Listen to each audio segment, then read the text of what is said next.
If the Cats beat the Lions today, from all reports, it will be this venue where next week the Cats would play Fremantle if results go as expected this afternoon. I wonder how that sits with the president of the Fremantle Footy Club, Steve Harris, who joins us from our commentary position at Etihad Stadium with Robert Walls and Terry Wallace. So, Steve, good afternoon. Thanks for joining us. Great to be here. How does that sit with you, the prospect of having to travel to Geelong next week for a final? Well, there's a few issues around that. The first is that the AFL have absolutely assured us that no decision's been made yet, and that the decision will be made later this evening, probably by 6 o'clock tonight. So it's not a done deal. We're not concerned about travelling. I think we're on record as saying we're an any team, anywhere, anytime club, and it's not the players travelling we're concerned about. It's the, let's call it, strange facet of perhaps locking out 10 to 20,000 Fremantle and Geelong supporters who want to see finals football, because the stadium has a capacity of 32,500. So do you dispute the estimation that they would only get 30,000 people at Etihad Stadium? Well, I think you can look at history. The last two finals we played against Geelong, you've had, I think, 42,500 and 45,000 people come along. Fremantle wasn't a top four team then. We had a much smaller following than we've got now. And so you would think that from Fremantle and from Geelong, you would have a larger number of people want to come along. Steve, if the final was to be played at Etihad next week against Geelong, how many Fremantle members, supporters, do you think would come across to Melbourne? I've got no idea. There's no way to quantify that exactly. What I do know is that you can't get a flight out of Perth on Wednesday night, Thursday, Friday now. It's pretty much chock-a-block. The club's been deluged. My office has been deluged with emails and phone calls from people saying we want to know what's going on. We've booked flights, we've booked accommodation. You would think it would be considerable. But let's not forget the Geelong supporters as well. I think Geelong has got over 40,000 members. Yep. It's a 32,500 seat stadium. Only Shouldn't we give everyone the opportunity? Only 6,000 of those went to the first final last year, Steve. Yeah, well, we still got over 40,000 people come along, so we're pretty optimistic. Are you, sorry, Terry, have you mounted a strong argument to Andrew Demetrio as to why it shouldn't be at Geelong? Certainly, Steve Rossich, our CEO, has been dealing with Andrew and the AFL executive. I've been dealing with Mike Fitzpatrick.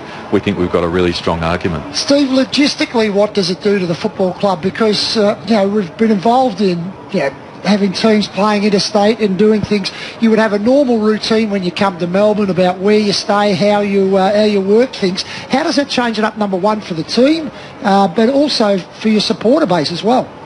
Well, that's a good question. We don't know. We found out about this through a media report. It was on the radio on Thursday morning, so that's how we've been advised it's a possibility. And we're all locked and loaded and planned to do our normal trip to Melbourne. So how that would work and what would happen is as yet unknown. We're focused on this weekend at the moment. Hutto, let me say our friend Robbo's arrived. Lovely. Which is great. So he's got the headset on. Good afternoon to you, Robbo. Good afternoon. G'day, Terry. G'day, Rob. Hello, Hutto.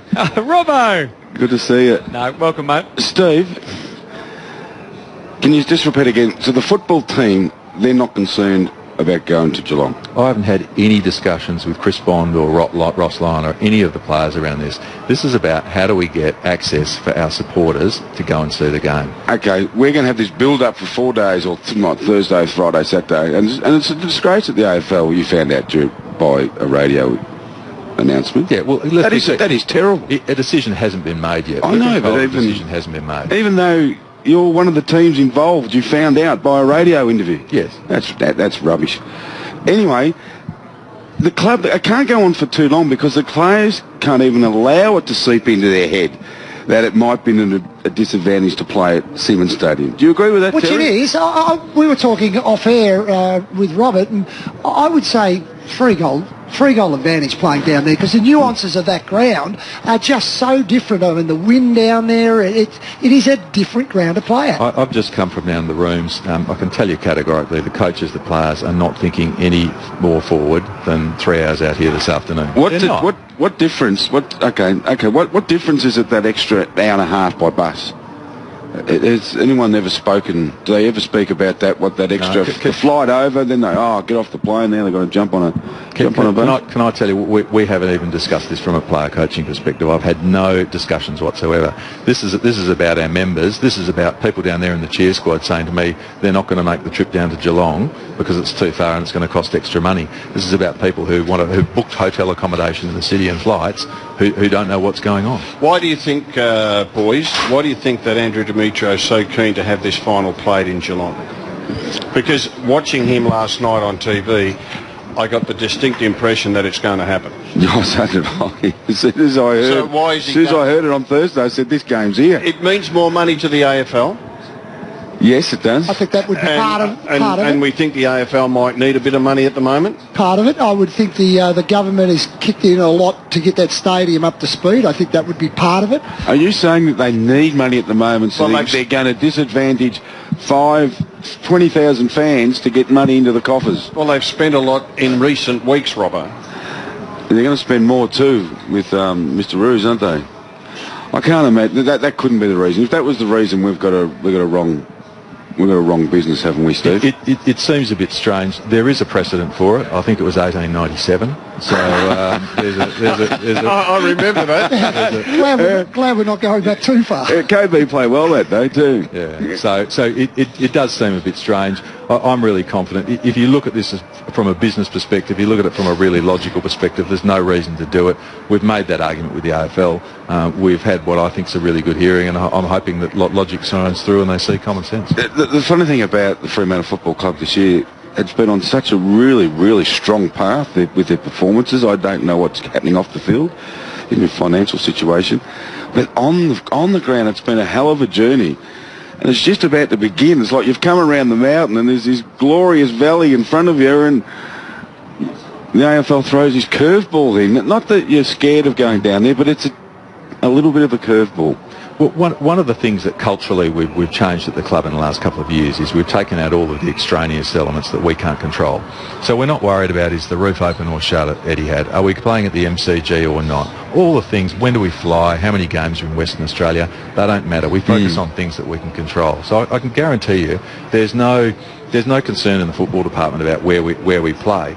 Geelong are on record as saying they're happy to play at the MCG or Etihad. We're actually happy to play anywhere. So we're not going to be sitting around worrying about that or having that discussion whatsoever. Steve, there's 10 changes to the team for this game against St Kilda.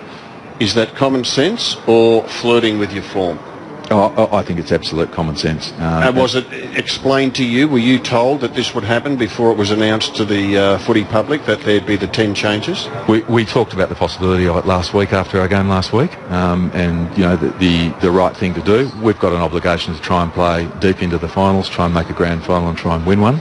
And this is the best course of action for the club and our supporters and football, in our view. Andrew Demetriou said yesterday it's something we'll look at.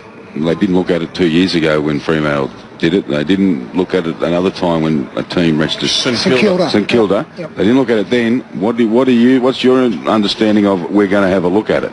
I think they've got an obligation to have a look at issues that affect football.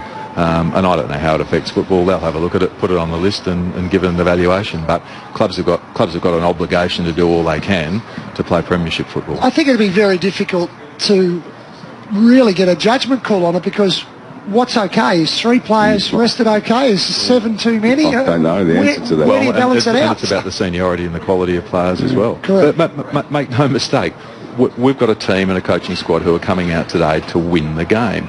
And one of the great things that I'm really proud of that you've seen in Fremantle this year is the depth. So we have top line players go down early in the season with injury, and people are saying our season's over, and guess what happens? We've got really strong young guys coming through.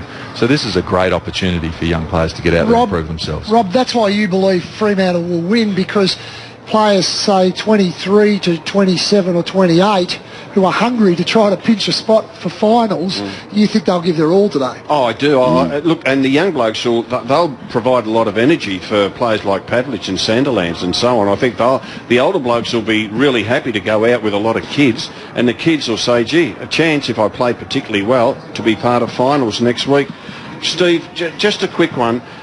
The success of Fremantle over recent years, the membership's grown, the wins have been there. Are you moving to a new training base? I heard some talk about that. We are. So there's two things there to address. The first is this concept of success. I a lot of people call me a Grinch, but I'm really conscious of we haven't experienced success yet. We can't take our foot off the gas. There's only one thing that defines success in a football club, and as a team that in its history hasn't played deep into the finals and certainly hasn't won a premiership, we can't go, gee, we're sitting in the top 4, aren't we great, and pat ourselves on the back. We've got to be relentless about our dissatisfaction. Who calls you a Grinch? My wife, my kids.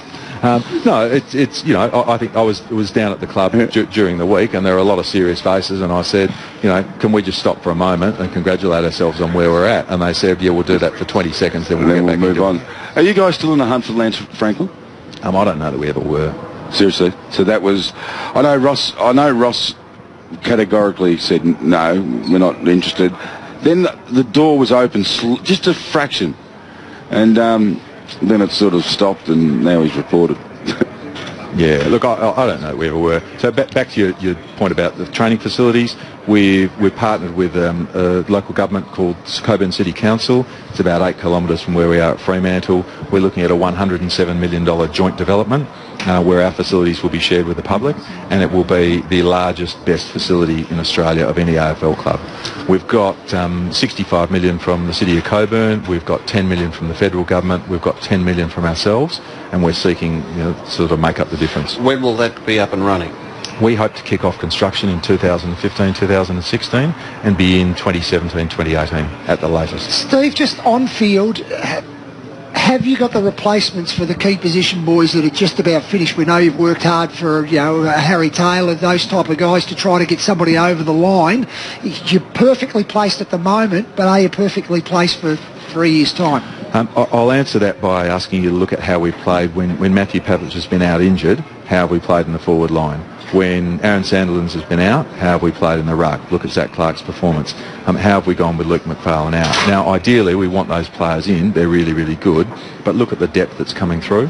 And I don't think making short-term crazy decisions delivers what you need. We're focusing on depth. Harry Taylor's one example. Jack Rewa, not going after Lance, went after Trav, landed nobody. That's not a criticism, but you landed nobody. Do you guys have internal talk saying, why can't we get someone over the line who we're chasing? I think if you look at free agency, we had Daniel Pearce over the line last year, and he's really, really performed for us.